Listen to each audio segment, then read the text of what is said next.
സുരേഷ് ഗോപി രാജിവെക്കണമെന്നും ജയിച്ചത് കള്ളവോട്ടുകൊണ്ടാണെന്നും വിദ്യാഭ്യാസ മന്ത്രി വി ശിവൻകുട്ടി ആരോപിച്ചു. വോട്ടർ പട്ടികയിൽ ക്രമക്കേട് കാട്ടിയത് ജനാധിപത്യ രീതിക്ക് ചേർന്നതല്ല. സുരേഷ് ഗോപി വാനരൻ എന്ന വാക്ക് ഉപയോഗിക്കുവാൻ പാടില്ലായിരുന്നു. സുരേഷ് ഗോപിയെ വേണമെങ്കിൽ വേറെ പേര് വിളിക്കാം, പക്ഷേ താനത് ചെയ്യുന്നില്ലെന്നും മന്ത്രി കൂട്ടിച്ചേർത്തു. വോട്ടർ പട്ടിക ക്രമക്കേടിൽ അന്വേഷണം നടക്കുകയാണ്. സുരേഷ് ഗോപി രാജിവെച്ച് ജനാധിപത്യ രീതിയിൽ തെരഞ്ഞെടുപ്പ് നടക്കണമെന്നും വി ശിവൻകുട്ടി പറഞ്ഞു. 4ാം ക്ലാസ് പരിസര പഠനം കൈപ്പുസ്തകത്തിലെ നേതാജി സുഭാഷ് ചന്ദ്രബോസിനെ കുറിച്ചുള്ള പരാമർശത്തിൽ ചരിത്രപരമായ പിശക് സംഭവിച്ചുവെന്നും അദ്ദേഹം കൂട്ടിച്ചേർത്തു. കരട് പുസ്തകത്തിലാണ് അങ്ങനെ വന്നത്. പിശക് തിരുത്തി. പാഠകപുസ്തകം തയ്യാറാക്കിയവർ ഇനി ആ ചുമതലയിലുണ്ടാവില്ല. അവരെ ഡീബാർ ചെയ്തുവെന്നും മന്ത്രി പറഞ്ഞു.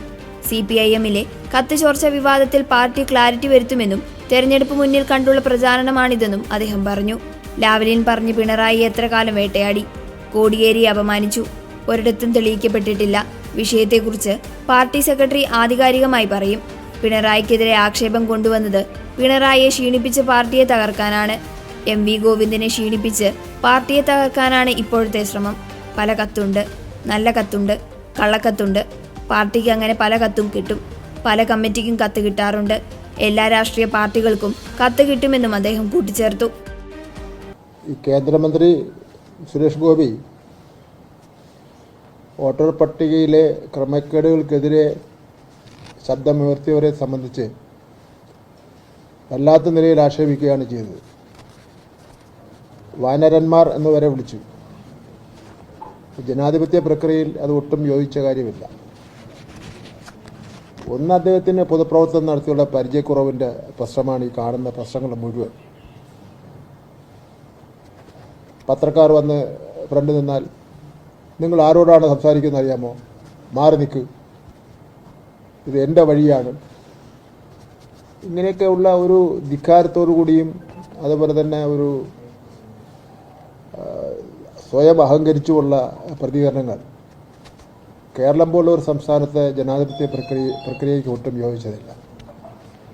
ഒരിക്കലും അദ്ദേഹം വാനരന്മാർ എന്നുള്ള വാക്ക് ഉപയോഗിക്കാൻ പാടില്ലായിരുന്നു. വോട്ടർ പട്ടികയിലുള്ള പരാതികളെ സംബന്ധിച്ചിടത്തോളം അത് ബന്ധപ്പെട്ട ആധികാരിക സ്ഥാപനങ്ങൾ അന്വേഷിച്ചുകൊണ്ടിരിക്കുകയാണ്.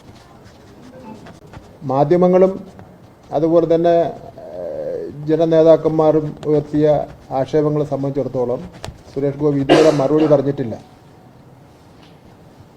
തൻ്റെ ഭാര്യയ്ക്കും തനിക്കും തൻ്റെ ബന്ധുക്കൾക്കുമൊക്കെ തന്നെ പല സ്ഥലങ്ങളിൽ വോട്ട് എങ്ങനെ വന്നു, അവർക്ക് നിരവധി ID കാർഡുകൾ എങ്ങനെ വന്നു എന്നതിനെ സംബന്ധിച്ചിടത്തോളം ജനങ്ങൾക്ക് ബോധ്യപ്പെടുന്ന രൂപത്തിൽ ഒരു അഭിപ്രായം പറയുന്നതിന് വേണ്ടി കഴിഞ്ഞിട്ടില്ല.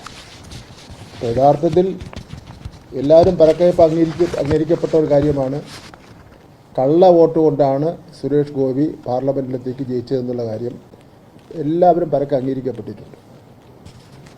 ഇത് ശരിക്കും മനസ്സിലാക്കിക്കൊണ്ട് അദ്ദേഹം രാജിവെച്ചിട്ട് യഥാർത്ഥ വോട്ടർമാരുടെ വോട്ടിംഗ് ലിസ്റ്റ് പ്രസിദ്ധീകരിച്ചിട്ട് തിരഞ്ഞെടുപ്പ് നടക്കട്ടെ. അതല്ലാതെ കള്ളവോട്ട് കൊണ്ട് ജയിച്ചിട്ട് ഇങ്ങനെ വലിയ മാന്യനായി മറ്റുള്ളവരെ ആക്ഷേപിക്കുന്ന നിലപാടൊന്നും ജനാധിപത്യ പ്രക്രിയയ്ക്ക് ഒട്ടും പൂഷണമല്ല. സുരേഷ് ഗോപിയെ വേണമെങ്കിൽ വേറെ പേര് വിളിക്കാം, ഞാൻ പേര് വിളിക്കുന്നില്ല മാത്രമേ ഉള്ളൂ ഇപ്പോൾ.